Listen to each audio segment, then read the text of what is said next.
What's up, man? How you feeling? How is it having a fight night in your hometown, but you're not on the card? Oh man, getting used to it after a while, right? Is that something you want, or are you happy to just be here as a spectator? You know what?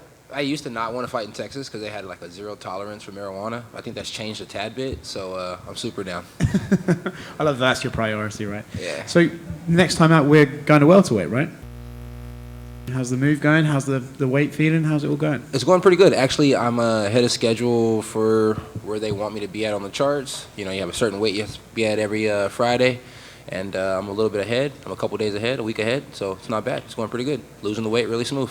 Yeah. Stuff. I'd hate to cast aspersions on you, but you don't strike me as the sort of guy who has a lot of structure like that in your life, where it's like every Friday a weigh-in. Yeah. So is it nice having that routine where you're like, I have to put in this work to get to a certain point? No, it's not. Nah, I don't like it at all. But the job is the job, right? So right now this is the job, so you know what I mean? So do you think welterweight is permanent future, or are you thinking, I don't like this routine, I'd rather move back up? How are we feeling? No, I'm figuring that the UFC is going to do a welcome to jail card, and then me and Strickland are just going to lock it up like it's a real cage and a cell, and then we're going to see who takes whose butt. You know what I'm saying? Well, yeah, why not? I was getting towards Sean, but I was going to build it up first. What do we make of this? What's going on here? First of all, I'd like your side of the story about this apparent interaction at the PI. Yeah, well, seen him at the PI, you know what I mean? He had said some stuff online about murdering me or something like that if we ever had a fight. So when I seen him, you know what I mean? I just was checking his energy. He said I had my chest poked out, but as you guys see me on camera all the time, I have a bird chest. It's kind of hard to poke this thing out. So walked up to the man, and I wasn't trying to say nothing to him. He was speaking to me like we were friends or something. I was just looking at him like he was fucking crazy. And then he said something stupid, so I probably said something stupid back. Little words got exchanged. He said something about going to the parking lot, but if I'm not mistaken, there's a full-blown octagon and a boxing ring upstairs, and we could easily make it a sparring session. That way the UFC doesn't lose money by somebody getting their head bashed in the parking lot. I'm just saying, hypothetically speaking here. Of course. So is that a fight you want? You want to do that fight? I mean, yeah, I would love to do that fight. Sean's on a really good winning streak right now. Sean's doing really good waves in the middleweight division. You know what I mean? I'm no dummy. We all know that, you know, Sean's probably close to a title shot. There's not very many people for Izzy to fight at 185. So, you know, once Izzy knocks him the fuck out and he needs a rebound fight, here I am, baby. You know what I mean? Another tall, lanky guy ready to take that ass. Can we do that in the... You and him both talk about taking asses. It's kind of funny. Yeah, I mean, I think I got the bigger cock, so it wouldn't matter.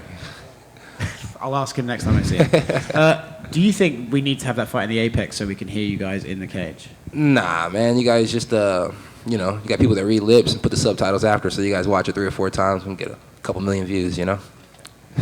What do you think about his whole general demeanor? It's come into question a lot recently. He likes to say controversial stuff. He likes to be a bit edgy. What do you think about that stuff? Because some people would say the same about you, but I don't know if you enjoy his shtick. Nah, I don't enjoy his schmick at all. I don't use a lot of racial slurs, you know what I mean? So, therefore, I don't enjoy his schmick, you know what I mean? Whatever you guys want to call it.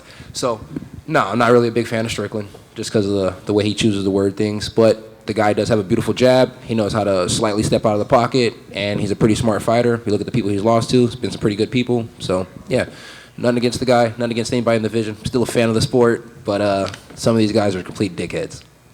There we go. Speaking of your actual next opponent, Cowboy Oliveira, what do you make of him as an opponent for you? Welcome you to the welterweight division. Pretty awesome. Dude has really, really good energy, so it's going to be fun to go out there and scrap with him. But I think he's a little older and a few steps behind, so I'm looking to go out there and exploit that. It looked like he was ready to retire his last fight with all the crying, so if he wants a warm welcome out. I think my coach was the first person to beat him in a jiu-jitsu match or something like that. If you look it up, Travis Luter's his first L on the record book thing, right? So I can be his last, you know, from master to student. Sounds good to me. He also has a lot of knockout wins in the UFC. People kind of tout his jiu-jitsu, but most of his wins come by knockout. So is this a stylistic matchup that you are excited for? Dude, I didn't even know he had jiu-jitsu wins. So yeah, I was completely thinking it was gonna be a striking match, and I think I'm a pretty good striker. So yeah, it'll be fun. I'm gonna have a blast. Hi, Derek over here. Your old friend, Derek Brunson's going to be fighting Jared Cannonier tonight. What's your prediction for how that fight goes? I mean, Blonde Brunson must be a Super Saiyan, but I'm definitely going for Jared Cannonier, right? I used to have a saying, anybody who can beat me can beat anybody. But then Thiago Santos lost to John Jones, and I was like, damn, that's not true. So, yeah, I'm going to go for Jared Cannonier. Do you think dyeing your hair would give you some special powers to help you in the welterweight division? No. Maybe if I just keep it long and crazy, maybe that'll help, though. Awesome. Thanks, Kevin. One more one. Derek Lewis said after his last fight, like fighting in Houston carries a lot of pressure. That he was kind of fighting himself in there more than he was Cyril Gane. So when you hear that, and you still want to fight in Houston, you want to feel that pressure. Yeah, I mean, for Derek Lewis, this is his home. This is like his home. You know what I mean? You guys still got to remember I'm from Ontario, California. You know what I mean? So, yeah, for me, I'm a nomad here, and I have made this my home. So to fight in front of these people out here in Texas, it would be a complete honor, and I don't think I would have the same feelings that he has towards the crowd. It would just be more like just happy to put on for the people who helped me get to where I am. So, yeah, a little bit of a difference. Plus, he had a lot of other things going on. So, yeah. Kevin, last year you joked about going to Dagestan to work on your wrestling. Yeah. Were you able to get any work done with any of the Dagestani groups, or? No, never got to work with the Dagestanian groups. But you guys remember I went to DC's. One of my coaches said you can't smoke weed out there, so I never hopped on the plane. To be honest with you. Yeah. Sorry.